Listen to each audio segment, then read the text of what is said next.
네, 안녕하세요. 재개발로 돈 버는 기준을 쉽게 설명드리는 돈 되는 재개발입니다. 제가 오늘 좀 말씀드릴 것은요. 우리가 이제 저번 주 주말로 인해서 굉장히 많은 문의가 오기 시작을 했는데요. 그 이유가 잠실 이 마이스 관련해서 오세훈 서울시장이 이제 발표를 함으로써 지금 최근에 굉장히 이슈가 많고 오늘만 하더라도 이제 기사가 계속해서 올라오고 있기 때문에 최근 들어 이 잠실 마이스에 대해서 굉장히 관심도가 높아지면서 실질적으로 이 잠실동을 보시는 분들이 굉장히 많아졌습니다. 그렇기 때문에 제가 오늘 이 마이스에 대해서 좀 풀어보려고 하는데요. 이 마이스로 인해서 우리 잠실 본동 재개발이 수혜를 받을 수밖에 없는데 그러한 이유들로 인해서 우리가 매물을 투자하는 타이밍이 간다고 했을 때 좀 더 내가 얼마만큼의 수익을 나는지 그 다음에 어떠한 기간 동안 내가 이 수익을 좀 확보할 수 있는지 이런 것들을 통해서 우리가 가장 중요하게 생각하는 게 이 랜드마크 조성이라고 좀 보시면 될 것 같은데요. 그러면서 이 호재거리들이 과연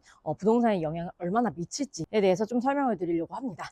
그래서 이 마이스라고 하면요. 그동안에 이 오세훈 서울시장 한강 르네상스를 2007년도부터 얘기를 했잖아요. 그러다 보니까 아무래도 굉장히 오래 걸리는 사업 중에 하나라고 좀 보시면 될 것 같아요. 근데 불구하고 잠실 마이스 같은 경우는 총 4년간을 걸쳐서 160번의 협상을 통해서 결론이 최근에 났다고 좀 보시면 될 것 같습니다. 그만큼 굉장히 큰 규모의 사업으로 많은 분들이 집중도가 쏠리고 있는데요. 그만큼 규모도 클 뿐더러 심지어 하다못해 앞으로의 그 개발 가능성에 대해서도 여기가 집중할 수밖에 없는 서울 한복판에 굉장한 규모로 들어가기 때문에 많은 분들이 이제 보시는 사업이라고 좀 보시면 될 것 같습니다. 그래서 여기 같은 경우는 아무래도 이제 들어가는 이제 투자 비용도 있겠지만 그거에 대해서 민간 기업이 투자를 하면서 어떻게 보면은 이 사업을 추진하는 데 있어서 좀 더 빠를 것으로 예상이 된다. 이렇게 좀 보시면 될 것 같은데요. 일단 마이스라고 하면은 회의, 그 다음에 뭐 인센티브 관광, 그리고 국제회의와 전시를 아우르는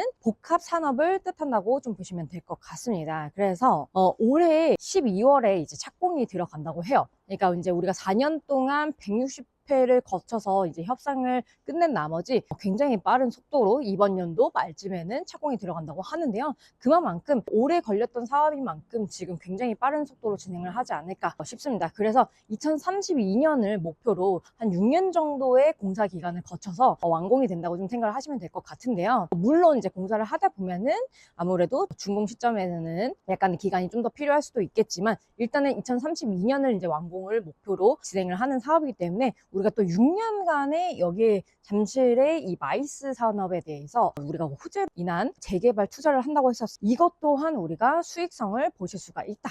이렇게 좀 보시면 될 것 같습니다. 잠실 일대의 코엑스의 2.5배 규모를 자랑하고 있는데요. 그래서 국내 최대 돔 야구장 그리고 전시 컨벤션 등 스포츠와 마이스의 이런 이제 시설들 그리고 뭐 숙박업이라든지 아니면 업무 시설 그리고 국제회의 이런 것들을 통해서 많은 이 일자리들이 창출이 될 예정이라고 좀 보시면 될 것 같습니다. 그래서 지금도 이 잠실 라인으로는 굉장히 많은 랜드마크가 이제 조성이 되어 있어서 기존에는 아무래도 잠실 롯데타워가 있었잖아요. 그로 인해서 쇼핑센터가 이미 이제 되어 있고 바로 옆에는 이제 송파구청까지 있다 보니까 많은 분들의 이제 일자리들이 이미 조성이 되어 있지만 이 업무 시설까지 들어오고 이 복합 문화 공간이 이제 조성이 된다고 하면은 더 많은 일자리와 더 많은 관광지가 되다 보니까 아무래도 지금보다도 더 사람들이 붐빌 것으로 보실 수가 있는데 그렇기 때문에 이로 인해서 우리가 재개발의 수요에는 아무래도 이제 거주할 수밖에 없는 입지를 또 자랑할 수가 있는데요.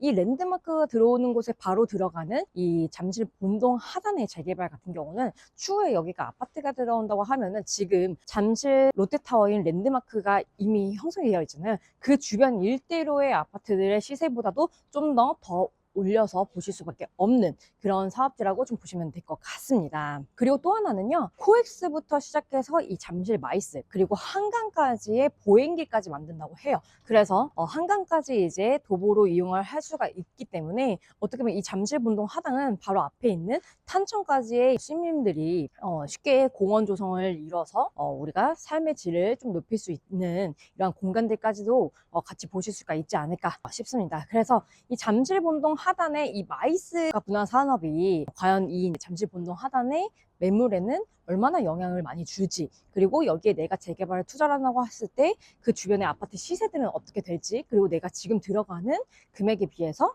앞으로의 6년 후 이제 마이스가 다 이제 완공이 됐을 때 그때의 시세와, 그 다음에 또 하나는 이제 아파트가 들어섰을 때 또 입주할 때 또 한 번이 있을 거고요. 그 다음에 아파트가 완공됐을 때, 준공됐을 때 그때 이제 시세가 또다시 달라질 수 있다라는 점, 이런 이제 여러 가지 우리가 시세 차익들을 계속 보실 수가 있는 곳이 이 잠실 본동 하단이기 때문에 지금 현재 발빠르게 움직이지 않으시면 여기에 매물도 지금 이 속도로는 앞으로는 좀 더 찾기가 어려워질 것으로 보여집니다. 그만큼 이 잠실 본동에는 재개발을 추진하는 지역들이 여러 군데 있지만 불구하고 재건축이 많다 보니까 신축 투자 금액이 일단은 기본적으로 이제 높다 많이 생각을 하시는데요. 이 재개발만큼은 우리가 갭 투자로 또 투자를 하실 수가 있기 때문에 아무래도 아파트보다는 저점으로 우리가 투자를 하실 수가 있으니까요. 여기에 대한 매물이 궁금하시거나 여기에 대한 현장에 대한 이제 내용들이 궁금하신 분들은 위에 번호로 문의 주시면 친절한 상담과 함께 안내 도와드리도록 하겠습니다. 감사합니다.